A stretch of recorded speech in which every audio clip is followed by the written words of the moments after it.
Shalom seluruh warga kerajaan. Kita tahu goal daripada para pemimpin yaitu maturity, full maturity daripada orang-orang yang mereka bina. Dan kita melihat dalam kehidupan seorang yang masih muda yaitu Samuel. Samuel diserahkan ibunya karena janji pada Tuhan, yaitu untuk menjadi hamba Tuhan, jadi pelayan Tuhan. Dan dia hidup pada zaman yang mirip dengan zaman kita sekarang. Ayah daripada Samuel punya wanita idaman lain. Jadi tidak ada contoh yang baik di rumahnya. Dia is fatherless sebetulnya. Ada bapak tapi nggak berfungsi sebagai bapak. Lalu kemudian dia ditaruh di kemah suci yang ada di Silo waktu itu. Dan Eli menjadi imam besar. Dan kedua putranya betul-betul bukan pendeta tapi preman, saudara ya. Bagaimana justru dia melihat kenajisan di depan matanya. Tapi Samuel yang murni ini, dia sama sekali tidak terpengaruh dari lingkungan sekitarnya. Banyak anak-anak muda berkata, Pak, kalau seandainya saja keadaan itu semuanya baik.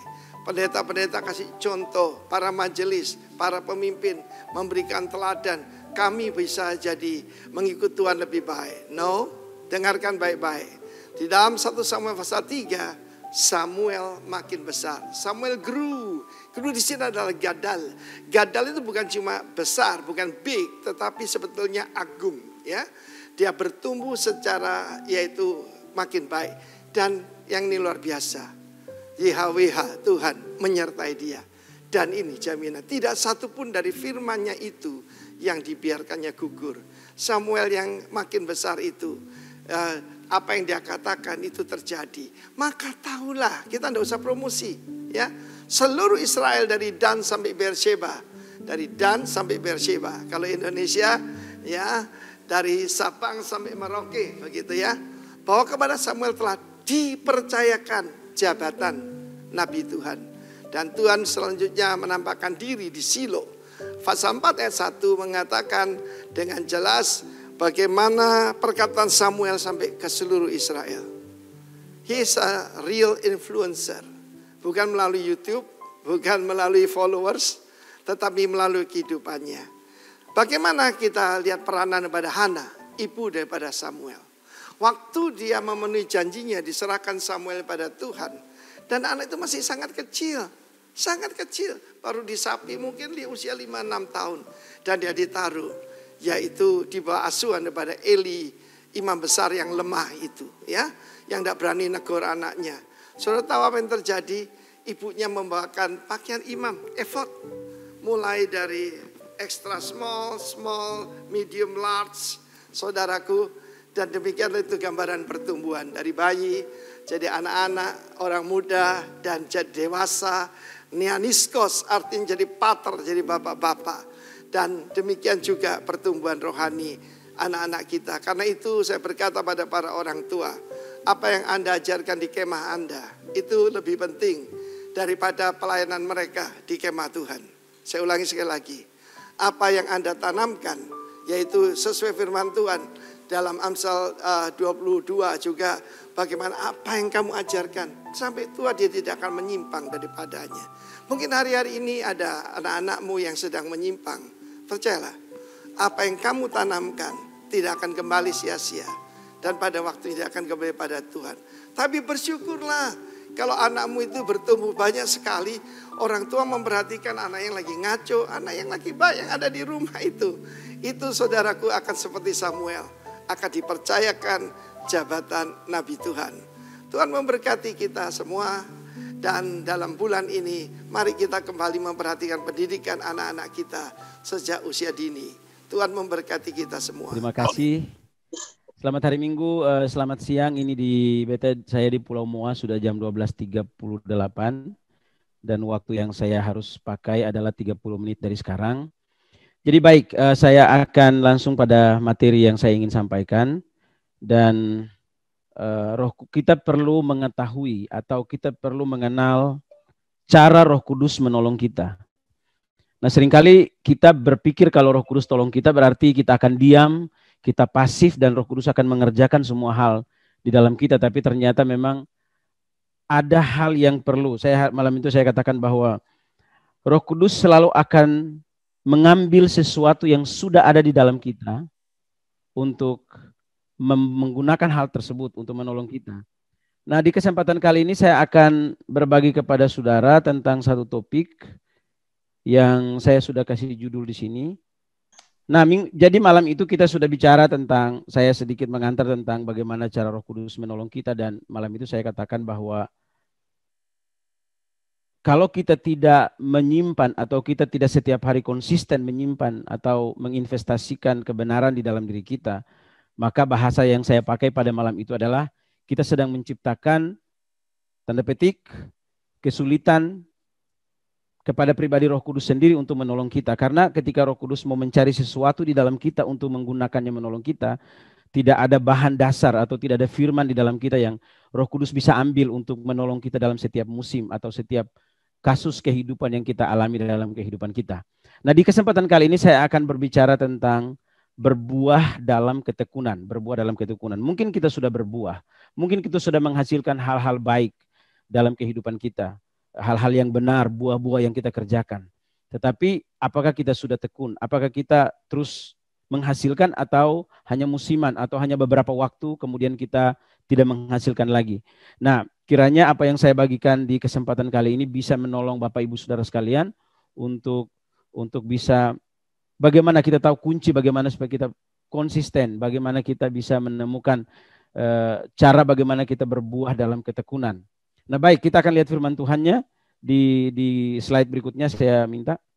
Dalam Lukas 4, 8 ayat 4 sampai dengan ayat yang ke-15, tentu ini bukan hal yang baru buat saudara. Ini cerita sudah berulang-ulang. Saya suka nonton YouTube, jadi saya sudah lihat orang banyak hamba Tuhan membagikan kebenaran ini maupun di gereja di mana saya berada, dan saya percaya kita semua sudah mendengar ini. Nah, tapi dalam Lukas pasal 8 ayat 14 pasal 8 ayat 4 sampai 15 merupakan perumpamaan yang Yesus sampaikan, dan saya akan bacakan saja kepada kita. Ketika orang banyak berbondong-bondong datang, yaitu orang-orang yang dari kota ke kota menggabungkan diri kepada Yesus, berkatalah ia dalam suatu perumpamaan. Lanjut. Adalah seorang penabur keluar untuk menaburkan benihnya. Pada waktu ia menabur, sebagian benih itu jatuh di pinggir jalan, lalu diinjak orang, dan burung-burung di udara memakannya sampai habis. Berikut, sebagian jatuh di tanah yang berbatu-batu, dan setelah tumbuh ia menjadi kering dan tidak dapat air. Yang berikutnya, sebagian lagi jatuh di tengah semak duri, dan semak itu tumbuh bersama-sama dan menghimpitnya sampai mati. Dan sebagian jatuh di tanah yang baik, dan setelah tumbuh berbuah 100 kali lipat. Setelah berkata demikian, Yesus berseru, siapa yang mempunyai telinga untuk mendengar, hendaklah ia mendengar. Kita lihat slide selanjutnya. Nah, kemudian murid-murid, setelah itu kalau Bapak Ibu baca beberapa ayat sebelum ayat 11, kemudian Tuhan Yesus ditanya, apa arti perumpamaan? Lalu Tuhan Yesus bilang, kepada orang tidak dikaruniakan, tapi kepada kamu murid dikaruniakan untuk mengerti. Nah, kemudian Tuhan Yesus bilang, inilah arti perumpamaan itu. Nah, kemudian Tuhan bilang, benih itu ialah firman Tuhan. Nah, kita perhatikan di sini, saudara. Benih di sini merupakan benih yang terbaik. Mengapa saya katakan yang terbaik? Karena Tuhan Yesus sudah katakan, benihnya adalah firman Tuhan. Nah, kita sudah tahu bahwa dunia ini tidak bisa ada kalau tanpa firman. Segala sesuatu diciptakan. Yohanes 1 ayat 1 menjelaskan kepada kita bahwa segala sesuatu diciptakan hanya oleh firman Tuhan. Jadi saya percaya benih yang dimaksud Tuhan di sana benih yang unggul, yang terbaik bahkan. Nah, karena benihnya adalah benih firman Tuhan, tentu penaburnya adalah Yesus pasti. Mengapa? Karena pada konteks kita baca ini kan di tahun 2021. Tapi waktu Yesus berbicara tentang perumpamaan tersebut, itu pada zaman di mana menurut saya satu-satunya orang yang sedang memberitakan kabar baik pada waktu itu adalah Yesus. Makanya Tuhan Yesus sedang mengatakan bahwa, makanya kalau coba kita lihat saya tulis ini, benih di sini merupakan benih yang terbaik karena benih yang Tuhan Yesus maksudnya adalah firman Tuhan, dan penaburnya pasti Tuhan Yesus. Berikut. Yang berikutnya. Nah, jadi inti persoalan pada perumpamaan ini bukan pada penabur, bukan pada benih yang ditabur, tetapi pada tanah pada tanah yang hendak menerima benih tersebut. Kita lihat selanjutnya. Ini prinsip ini saudara sudah tahu. Nah, sekarang kita lihat yang pertama di pinggir jalan. Nah, kemudian Yesus bilang begini, yang jatuh. Kemudian Tuhan Yesus menjelaskan arti perumpamaannya. Maaf kalau saya bicara terlalu cepat.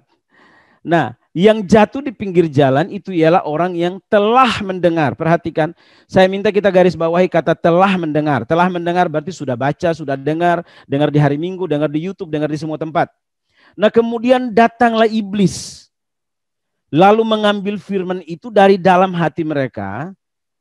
Tujuannya satu, supaya mereka tidak percaya atau saudara mereka jangan percaya dan diselamatkan.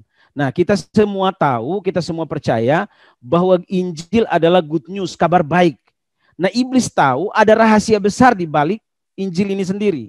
Nah, kita lihat slide berikut. Yang berikutnya akan. Tujuan utama iblis adalah ini, menghalangi orang percaya untuk mempercayai Injil keselamatan yang Tuhan Yesus beritakan. Nah, perhatikan, iblis tahu ada berkat besar, saya salah ketik. Ada berkat besar di dalam Injil yang sedang diberitakan oleh Yesus. Perhatikan itu dulu saudara, bahwa betapa mahal, betapa berharga, betapa dahsyatnya Injil atau firman Tuhan yang kita miliki. Nah, di dalam Roma 1 ayat 16 dikatakan, sebab aku mempunyai keyakinan yang kokoh dalam Injil, karena Injil adalah kekuatan Allah yang menyelamatkan setiap orang yang percaya. Nah, saya mau kasih tahu, Injil tidak menyelamatkan semua orang. Injil hanya menyelamatkan semua orang yang percaya. Nah, sebabnya iblis tahu rahasia seseorang diselamatkan ada pada percayanya. Nah, makanya tadi dia bilang kan, ketika mereka mendengar firman Tuhan, iblis masuk di dalam hati. Kita boleh lihat slide berikutnya.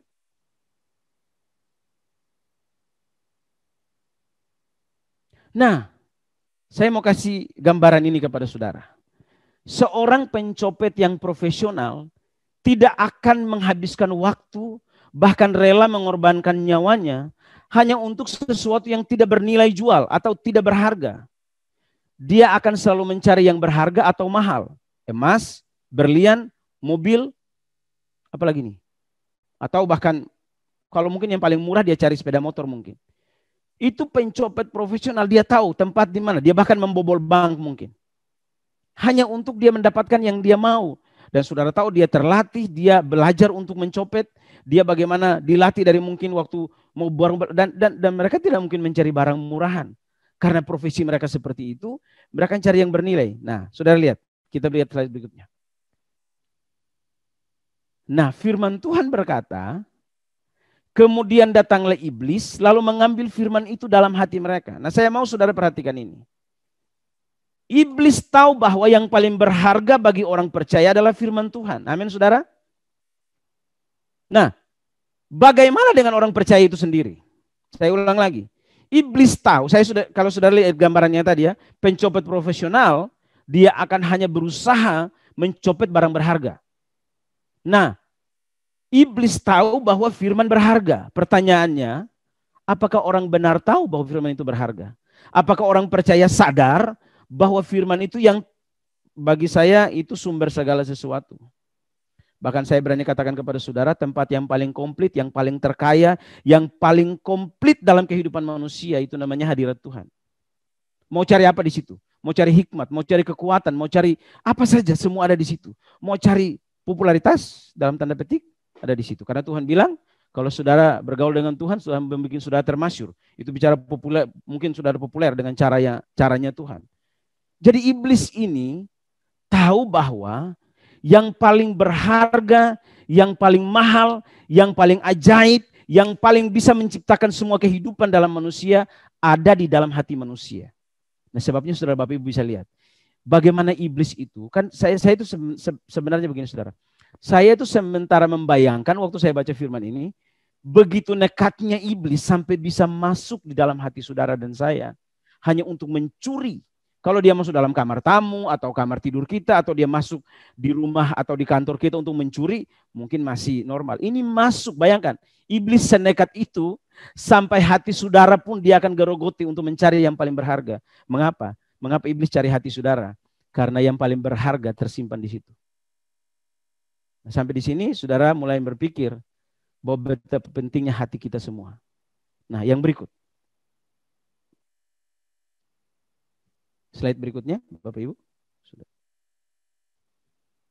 Nah, bagaimana agar firman yang sudah ada di dalam hati kita tidak dapat diambil oleh iblis? Ini pertanyaan penting.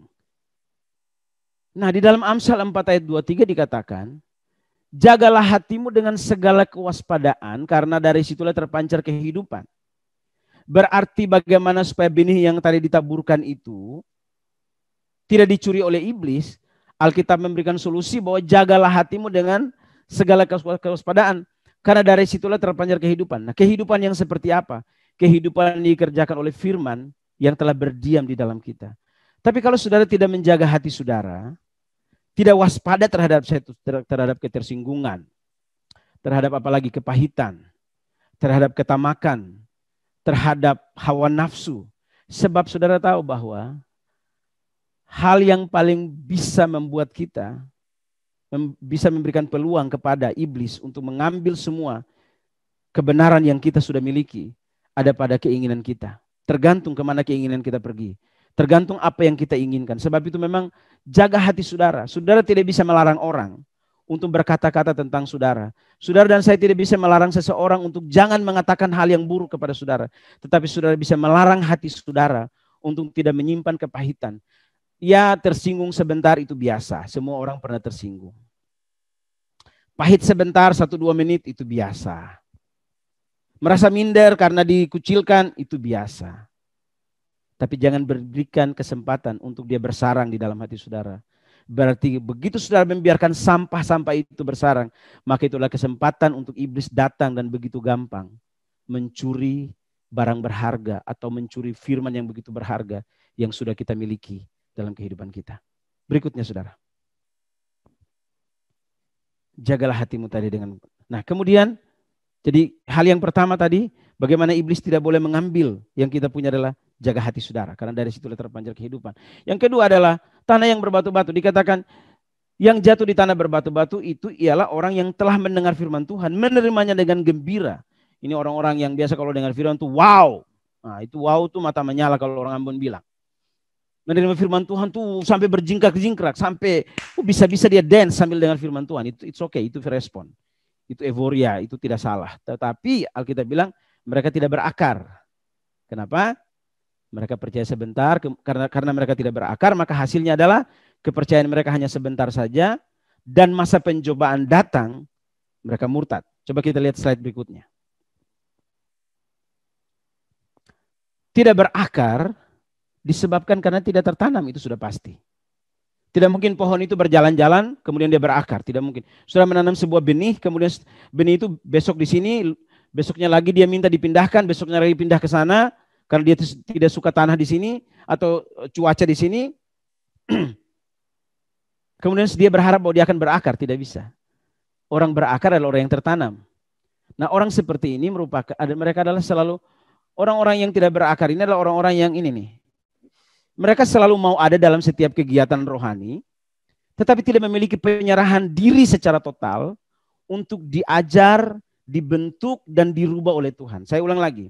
Orang-orang seperti ini suka euforia, suka semangat, suka berkegiatan, suka ada pada semua ritual. Tetapi mereka tidak punya penyerahan diri yang total sehingga Tuhan tidak berkesempatan untuk bisa merubah, membina, atau mengajarkan mereka. Mereka, singkatnya begini, mereka tidak punya hati yang rela untuk diajar dan dibentuk oleh Tuhan. Makanya Alkitab bilang, mereka percaya cuma sebentar. Begitu tekanan datang, mereka murtad. Nah, hari ini Bapak Ibu saya ajak saudara. Saya tidak lebih baik dari saudara, saya cuma diberi kesempatan menyampaikan bahwa kekuatan terbesar kita bukan pada karunia kita. Kekuatan terbesar kita ada pada penyerahan total seluruh hidup kita untuk diatur, dituntun, dibimbing oleh Tuhan. Kalau tidak, kepercayaan kita hanya kepercayaan sebentar, saudara. Jadi saya percaya bahwa hari ini kita sudah mendengar kebenaran ini dan kita tahu bahwa saya tidak boleh seperti ini. Saya harus berakar. Saudara tidak boleh kepahitan dengan seseorang, saudara pindah. Nanti saudara tidak, jadi banyak orang, fenomena-fenomena yang terjadi dalam gereja. Saya ingat beberapa waktu saya menegur seseorang karena postingan dia di Facebook yang bagi saya tidak terdidik. Begitu saya selesai menegur dia dengan cara yang sangat persuasif, saya bilang kamu seorang yang public figure, kamu seorang yang punya follower atau punya di teman-teman di Facebookmu banyak, Dan setiap tulisan kamu, saya khotbah itu cuma 80 orang duduk dan mendengar di gereja. Tetapi kalau kamu satu kali tulis sesuatu, ratusan bahkan mungkin 300 bahkan ribuan orang. Kalau ada 1000 orang menjadi teman kamu, 1000 orang akan membaca tulisan kamu. Dan begitu kamu tiap hari kalau menulis yang baik, maka yang baik akan memberikan faedah atau guna. Nah, mungkin dia tersinggung dengan teguran saya dan maaf dia memilih untuk pindah. It's okay. Saya selalu bilang buat mereka boleh pindah gereja, yang penting gereja itu masih ada Tuhan Yesus. Tapi kalau saya ada Tuhan Yesus, balik saja dengan saya di sini supaya kita aman. Maksud saya adalah kalau saudara karakter kita hanya seperti ini, saudara tahu Alkitab bilang begini, seorang kawan memukul dengan maksud baik, tetapi seorang lawan mencium dengan maksud jahat. Nah, sekarang saudara lebih suka mana? Ciuman seorang lawan atau pukulan seorang sahabat? Nah, kadang-kadang seorang sahabat, sahabat itu dia berkata jujur tentang saudara. Gembala berkata jujur tentang saudara. Orang-orang yang mencintai saudara akan katakan, hei jangan terlalu sombong. Jangan terlalu balaga kalau keton di Ambon. Jangan terlalu balaga. Saya ini sedikit balaga, jadi beta pun istri tahu, beta pun gembala tahu, beta pun pembina-pembina tahu. Mereka tahu Yohanes Domla itu siapa. Ya kalau dong tahu beta balaga, dong pasti kasih tahu. Dan serius.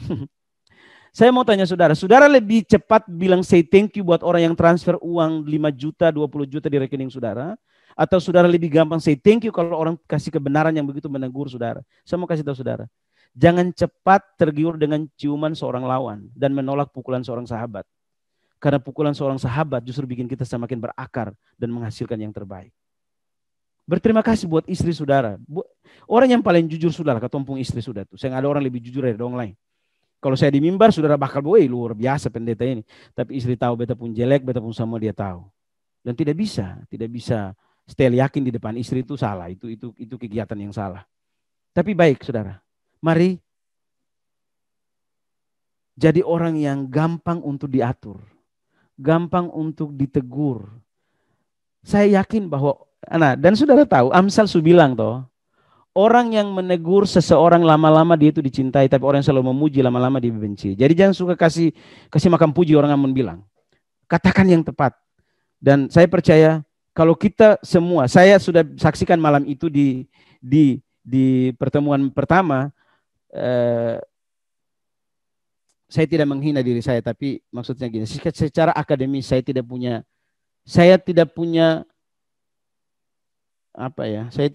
ini secara akademis untuk saya dipakai Tuhan. Kalau saudara berani tanya saya begini, salah satu kunci yang kamu selalu jaga apa? Saya selalu jaga sikap hati saya untuk semua orang yang membina saya. Itu kunci yang membawa kita akan terbang lebih jauh. Baik Bapak Ibu, jadi itu saya tidak perlu lama-lama karena Bapak Ibu sudah pasti mengerti bahwa jadikan diri saudara orang-orang yang tertanam karena rela untuk dibentuk dan diajar oleh Tuhan. Yang berikut, yang jatuh dalam semak duri ialah orang yang telah mendengar firman itu dan dalam pertumbuhan selanjutnya, saudara, hal yang paling menarik dalam bacaan kita ini selalu dimulai dengan kata telah mendengar. Nah berarti sudah ini, sudah di dalam. Dan dalam pertumbuhan selanjutnya mereka terhimpit oleh kekhawatiran. Sekarang pandemi kita khawatir pasti. Pakai masker. Pulang mau pegang tangan dengan seseorang. Dulu saya mau kasih tahu. Saudara pulang dari luar negeri tahun 70-an, 80-an. Saudara pulang dari luar negeri tahun 90, tahun 2019 atau 2018. Keluarga jemput, mama jemput, teman-teman jemput. Ini luar negeri men. Sekarang saudara pulang dari luar negeri semua orang menjauh dari saudara. Nah itu supaya rasa. Dan karena orang curiga. Semakin kita berpakaian rapi, semakin orang curiga kita. Semakin orang ketemu orang gila mungkin gampang disapa. Tapi kita semakin rapi, orang dari mana ini? Dulu kita rapi, orang ikut kita. Dan kekayaan dan kenikmatan hidup. Sehingga mereka tidak menghasilkan buah yang matang. Ada kekayaan hidup, ada kenikmatan hidup. Nah ini saudara tidak perlu dijelaskan.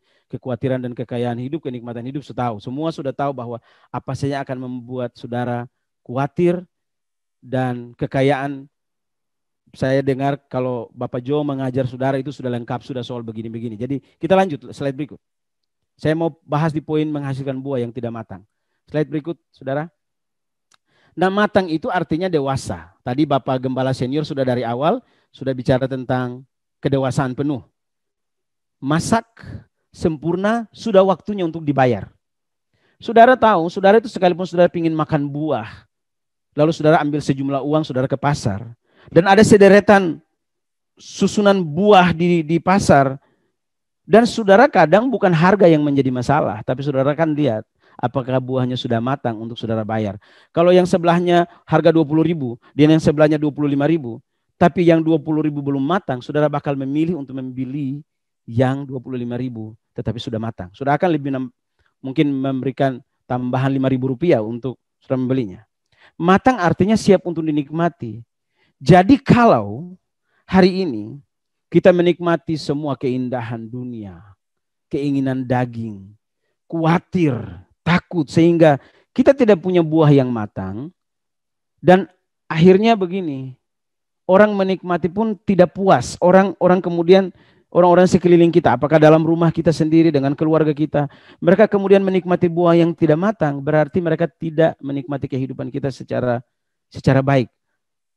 Dimanapun kita hadir, kita akan menghasilkan buah yang tidak matang, buah yang asam, buah yang selalu menciptakan persoalan. Mau di rumah kah, mau di parlemen kah, mau di kantor kah, sampai di gereja sekalipun. Yang kita sudah selesai berdoa, di dalam nama Yesus kami berdoa, sekalipun itu sedikit kita lakukan. Tetapi kalau kita tidak matang, maka buah kita tidak bisa dinikmati oleh orang sekeliling. Sebab itu, hindarkan, jangan khawatir, jangan terus nikmati kekayaan. Jangan terus nikmati, karena kita mesti masuk dalam kedewasaan yang matang, kedewasaan penuh.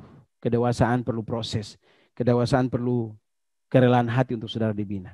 Yang berikutnya saudara, yang jatuh di tanah yang baik. Nah saya bahas ini sebagai hal yang terakhir. Yang tadi itu boleh diingat, tapi yang harus lebih diingat itu yang terakhir ini. Karena yang terakhir ini solusinya.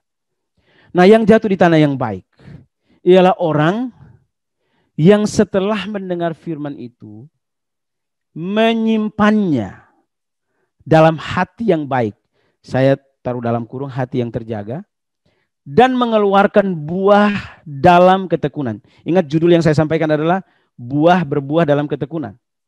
Nah perhatikan ya saudara ya. Tadi seperti yang tadi saya gambarkan, iblis mencuri firman yang berharga dalam kita. Karena iblis tahu itu berharga. Saya katakan bahwa seorang pencopet, dia tidak mungkin menghabiskan waktu dan bahkan mengorbankan nyawanya untuk sesuatu yang biasa, dia bakal cari yang mahal. Nah sekarang, untuk menyimpan sesuatu, setiap orang hanya mau menyimpan dengan baik sesuatu yang dianggap paling berharga, apakah berlian, cincin, atau apapun yang saudara punya. Saudara tidak mungkin jalan-jalan, ambil sampah di jalan, terus pulang, simpan di lemari saudara. Lalu kemudian saudara kunci dengan rapat dan berharap jangan sampai sampah ini dicuri orang lain. Tidak mungkin. Saudara akan mencari yang berharga untuk saudara simpan. Pertanyaan saya sekali lagi. Apakah firman Tuhan merupakan hal yang paling berharga? Kalau firman Tuhan berharga, berarti Alkitab bilang mereka menyimpannya di dalam hati yang terjaga. Hati yang tidak dikuasai kepahitan. Hati yang tidak dikuasai dengan apa tuh? Iri hati. Hati yang tidak dikuasai oleh hawa nafsu. Hati yang tidak dikuasai oleh ketamakan. Kalau hati itu terjaga, lalu saudara menyimpannya dalam hati saudara, maka Alkitab bilang, lalu mereka menghasilkan buah dalam ketekunan. Kalau firman berharga, dengar baik-baik. Kalau bagi saudara dan saya adalah firman ini berharga dan sangat berharga, putuskan hari ini untuk menyimpannya dalam hati saudara. Slide berikut. Slide berikutnya saudara. Nah, mengeluarkan buah dalam ketekunan. Saya mau kasih jelaskan ini. Ini tidak berbicara tentang ketekunan untuk berusaha mengeluarkan buah. Jadi paksa, mesti berbuah. Bukan. Ini bukan yel-yel. Oh, kami berbuah, kami akan dewasa. Ini biasa kita bikin ini di mana-mana. Tapi saya mau kasih tahu. Pertumbuhan itu bukan tentang yel-yel rohani. Saya ingat Pak Yonatan beberapa hari lalu. Saya nonton. Beliau bilang begini. Jangan fokus pada sensasi. Fokus pada esensi. Nah, yang kita mau bicarakan ini esensi bahwa yang tidak berbicara tentang saudara berusaha berbuah, tetapi ketekunan untuk selalu apa nih? Tetapi yang berbicara tentang ketekunan untuk selalu menyimpan setiap benih firman Tuhan di dalam hati kita yang terjaga.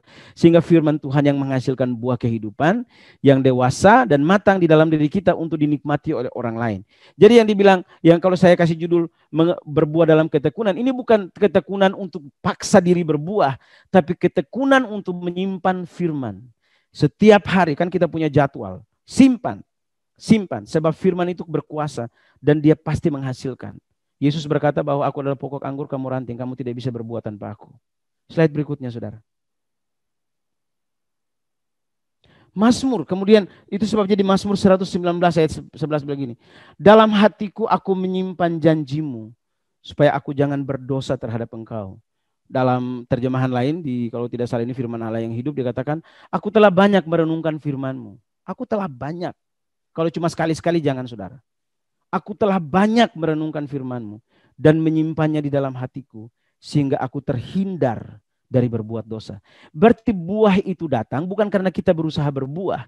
Buah itu datang karena kita merenungkan firman, kita menyimpannya dalam hati kita, kemudian firman itu yang menghasilkan karakter ilahi dalam seluruh kehidupan kita. Berikutnya saudara. Slide berikutnya. Sudah selesai. Jadi kesimpulannya adalah ini. Jangan persoalkan pendeta siapa yang khotbah. Mau dari Amerika, mau dari manapun. Jangan persoalkan judul khotbahnya apa. Yang sudah perlu persoalkan adalah gini. Apakah hati saya merupakan hati yang siap untuk menampung, menyimpan kebenaran firman yang begitu mahal. Dengar baik-baik, sebelum saya tutup saya mau bilang. Iblis saja tahu firman itu mahal. Jangan sampai orang percaya tidak tahu bahwa firman itu sangat mahal. Tuhan Yesus memberkati saudara sekalian. Amin. Mari saudaraku yang dikasihi Tuhan. Kita angkat roti ini. Siapkan hati kita, hidup kita untuk masuk dalam perjamuan kudus. Dengarlah firman-Nya pada waktu malam sebelum Yesus disalibkan. Dia mengambil roti dan mengucapkan berkat atasnya. Dan dia berkata, inilah tubuhku yang diserahkan ganti kamu. Makanlah. Dan setiap kali engkau memakannya, engkau mengingat akan aku. Demikianlah firman Tuhan. Roti akan kita makan bersama-sama. Bukankah persekutuan kita dengan tubuh Kristus? Mari kita minum, makan bersama-sama di dalam nama Tuhan Yesus Kristus.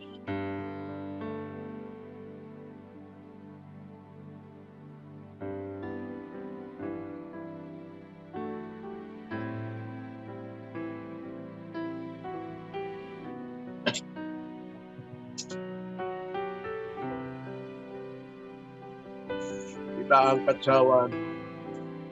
Sesudah ia makan, lalu mengambil cawan dan mengucapkan berkat atasnya. Dan dia berkata, inilah darahku yang dicurahkan ganti kamu, yaitu darah perjanjian baru yang dimeteraikan oleh Roh Kudus. Minumlah, dan setiap kali kau meminumnya, engkau memberitakan tentang aku sampai kedatanganku yang kedua kali. Demikianlah firman Tuhan. Cawan berkat yang akan kita minum bersama-sama. Bukankah persekutuan kita dengan darah Kristus? Mari kita minum bersama-sama di dalam nama Tuhan Yesus Kristus.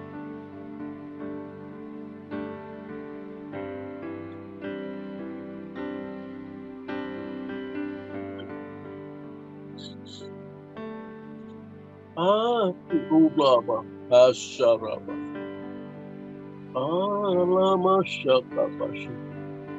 Rasakan darah Kristus mengalir dalam darah kita.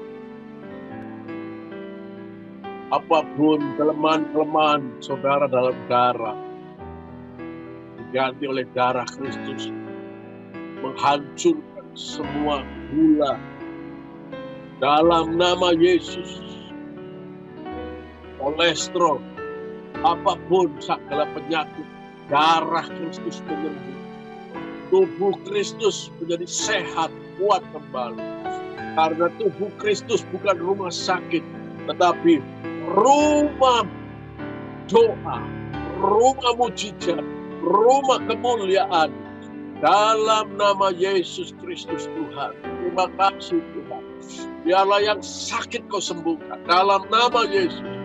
Apapun sakit penyakit oleh bilur-bilur Kristus disembuhkan dalam nama Yesus. Terima kasih Roh Kudus. Karya terus berkaryalah kepada kita. Terus Roh Kudus. Urapi setiap pribadi kami terus. Supaya kami didapati perkenanan Tuhan ada pada kami. Dalam nama Yesus Kristus. Amin. Lihatlah umat-Mu. Umat-Mu berseru kepadamu. Apa yang dinyatakan, Engkau tahu, Engkau melawat, Engkau menjamah, Engkau memulihkan.